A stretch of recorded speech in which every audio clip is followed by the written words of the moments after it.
Not many things make sense in the universe, but one thing that makes complete sense is that Tim Allen is actually an ancestral hominid. Evidence shows that he could be hiding an opposable big toe, the likes of our earliest ancestor, Ardipithecus ramidus. The most likely explanation for his existence today is that extraterrestrials picked him up 4.4 million years ago for extensive preservation and research, and dropped him back off in Denver, Colorado in his supposed birth year of 1953, just 6 years and 500 miles away from Roswell, New Mexico. The best way to give proof to this theory is to go through the hominid lineage and examine the obvious comparisons to Tim Allen's physical structure to that of other ancestral hominids. Let us begin from the beginning. Ardipithecus ramidus walked the earth 4.4 million years ago in eastern Africa in the middle Arwash and Ghana, Ethiopia regions. Ardipithecus had a cranial capacity between 350 and 300 cubic centimeters, much like the cranial capacity of Tim Allen, as there's probably not that much in there. He had an omnivorous diet, eating primarily plants, meat, and fruit, a diet that's very similar to Tim Allen, who eats those things too. Ardipithecus ramidus was originally found in 1994, but required more fossil evidence before it could be classified as a species. After 15 years of reconstruction of over thousands of specimens, they were able to finally Christian Ardipithecus ramidus in the year 2009. Some distinguishing features of Ardipithecus ramidus: that he has a large toe that shows that he was bipedal but still had an opposable big toe for both arboreal and ground walking. An elongated pelvis also showed that Artie could walk without lumbering around like a chimpanzee, and he had a wrist that showed flexible finger bones, a rigidity of the other primates that use it in climbing. Ardipithecus walked around the woodlands, as I'm sure Tim Allen once did as well. Some other facts about Ardipithecus ramidus is that she is the oldest of our human ancestors found so far, and expresses the first spouts of bipedalism. The sex for food hypothesis is one that's strong regarding Ardipithecus, due to the fact that Ardipithecus were one of the first food foragers. They found food, picked it up with their hands, and could walk long distances back to their base. Another relevant species to the Tim Allen conspiracy theory is Australopithecus anamensis, who ranged from 4.2 million years ago to 3.9 million years ago, in the East Africa, Lake Turkana, Middle Arwash regions. He had a cranial capacity that was relatively small but not big enough for fossil evidence to get an exact size for, but he ate plants, ranging everywhere from fruit to nuts. In 1965, Ardipithecus anamensis was found, with a singular arm bone, and needed more evidence to classify it as a species. Mieve Leakey returned to Kenya to find more specimens, and in 1995, Ardipithecus anamensis was finally classified. Distinguishing features of Australopithecus anamensis include significant sexual large canines, include large canine teeth that show for use of display and aggression that are still prevalent, and long forearms and wrist bone that imply an arboreal lifestyle, but the tibia shows evidence of bipedalism. Some other things about Australopithecus anamensis: also expressed significant sexual dimorphism and was about the size of a modern chimpanzee. It had bigger toothed enamel than its previous ancestors, and relatively large and pointed canines than its earlier ancestors. Habitated the area around woodlands and lake areas. This was followed by Australopithecus afarensis, who existed between 3.85 to 2.95 million years ago. He could be found in Ethiopia, Kenya, and Tanzania, with a cranial capacity of 500 cubic centimeters. His diet consisted of leaves, fruit, seeds, small insects, small vertebrates, and roots. The first most important discovery regarding Australopithecus afarensis is Lucy, which was a scientist's first visible example of bipedalism. He had human-like Y5 premolars as well, with a flat nose, a strongly projecting lower jaw, a canine diastema, and a prominent brow ridge, and a sagittal crest on top of his skull for his jaw muscles. One way we can compare this to Tim Allen is that to show his manly displays, it is very likely that Tim Allen still hones his canines much more to display his masculinity. Australopithecus afarensis existed in a habitat in the savanna, sparse woodland, and dense forest. This was the beginning of a long gestation period, but still with rapid growth after birth. Australopithecus africanus existed between 3.3 to 2.1 million years ago in the geographic area of South Africa, with a cranial capacity of 480 cubic centimeters. He possibly ate some meat from scavenging, but primarily just ate fruits and leaves. One of the earliest discoveries was by Raymond Dart, who found the skull of a juvenile, which had small cranial capacity and a foramen magnum beneath the skull. This came to be known as the Tong Child. Robert Broom also found a spine with 6 vertebrae, known as Miss Ples, found in 1947, which was originally believed to be a Plesianthropus, but was later discovered to be an Australopithecus, and there is still confusion about whether the skull is male or female. Tim Allen once brought up South Africa in a conversation at some point, and as a result there's a pretty good chance that the aliens did abduct him from South Africa unlike his Wikipedia-paged home of Denver, Colorado, supposedly. Other things about Australopithecus africanus include that there are assumptions that they use sticks and tools in some rocks. However, the rocks were probably not shaped. Paranthropus aethiopicus existed between 2.7 and 2.3 million years ago in the geographic region of eastern Africa. He had a cranial capacity of 420 cubic centimeters and a vegetarian diet. One of the most important discoveries were the black skull found in 1985 by Alan Walker, which proves that he has a significant more protruding face than many other Paranthropus species.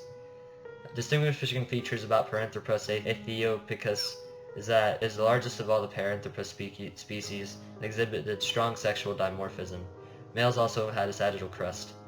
Tim Allen could be hiding a sagittal crest under his full head of hair for all we know. Paranthropus aethiopicus also lived in the savanna grasslands and woodlands. Paranthropus aethiopicus is also known as Paranthropus walkeri in honor of Alan Walker, who found the black skull, and Allen also rhymes with Allen with an E, like Tim Allen. Paranthropus boisei existed between 2.5 to 1.2 million years ago in Kenya and Tanzania. He had a cranial capacity of 450 cubic centimeters, a diet mostly consisting of seeds, nuts, roots, and USOs. The Zenji skull was found by Mary Leakley in 1959 in Olduvai Gorge in Tanzania.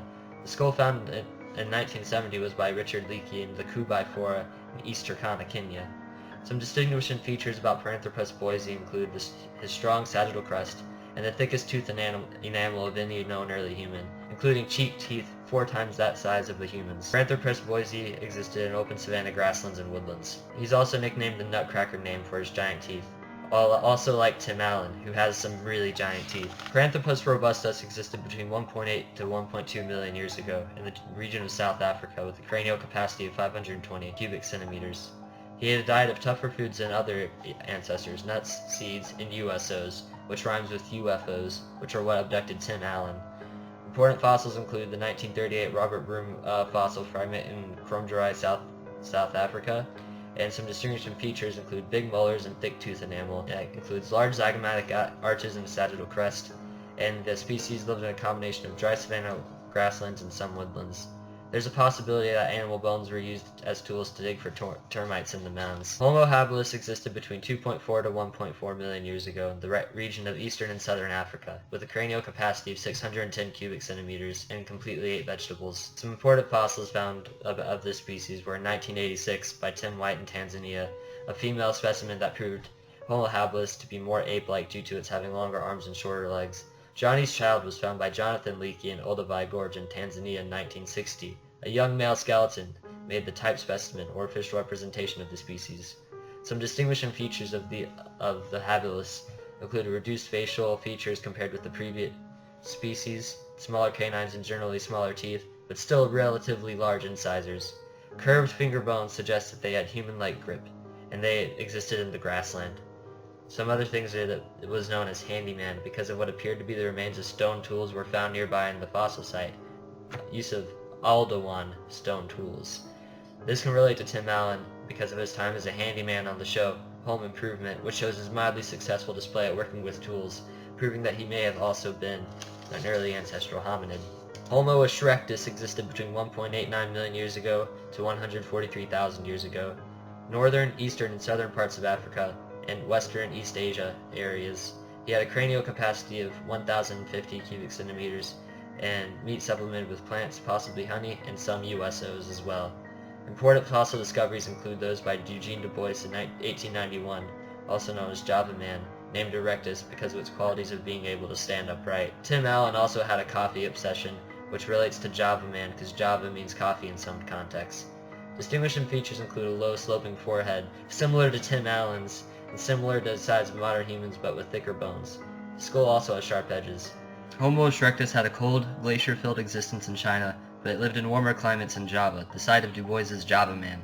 Sometimes considered to be the same species as Homo ergaster, it's also associated with the first hand axe ever created. Evidence from burnt bones and charcoal specimens show that Homo erectus was possibly the first species to use fire. Neanderthals walked the earth between 400,000 and 40,000 years ago. They could be found anywhere between Europe and Central Asia, with a cranial capacity of 1,500 cubic centimeters, and consisting of a diet of meat, big game, fish, and other plants. Important fossil finds with Neanderthals include Neanderthal 1, which was found in the Neander Valley of Germany in 1856. Comparing Neanderthal 1 with other fossils that were found 30 years earlier, it was discovered that these fossils were Neanderthals as well. Some distinguishing features of Neanderthals include that they have a larger nose and brain case than modern humans, which relates directly to Tim Allen because he has a massive nose. Also, they have a shorter and stockier body mass to deal with the cold. These species also lived in cold environments since there was a global climate change, and these were the first species to partake in symbolic actions, wear clothes, and things such as this. Homo sapiens are the species of today, ranging from 200,000 years ago to right now. Early Homo sapiens fossils could be found in China, Ethiopia, and Tanzania. Then they have a cranial capacity of 1,350 cubic centimeters. They have an omnivorous diet and eat domesticated plants and animals. Important fossil finds include Liadrung, a skull discovered in 1958 in China that doesn't carry many of the features of other skulls of that period, and suggests that different features did not appear until significantly later. 17 skeletons were found at a work site in Oregon, France, which are shown to be 10,000 years old. The Cro-Magnon was a skull found in France in 1868 that proved to be 32,000 years old. Another fossil called Ulma was found to be 195,000 years old in Ethiopia, and that displays a larger brain case. Some distinguishing features of Homo sapiens include long limbs in skinny and warmer climates, and shorter and stockier in colder climates to accommodate weather patterns. They have a smaller face and a projecting nose bone, and a limited brow ridge and square orbits. The species occupy almost every part of the planet.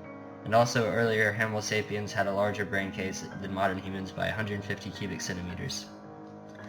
Tim Allen is so different from many other modern humans and shares so many traits with earlier ancestors that it's difficult to compare him to anything but ancestral hominids. Based on this evidence, I hope the world can now know the truth, however disturbing it may be. From his hidden opposable big toes to his manly grunt, the evidence of Tim Allen being a previously unknown ancestral hominid matches up with the evidence.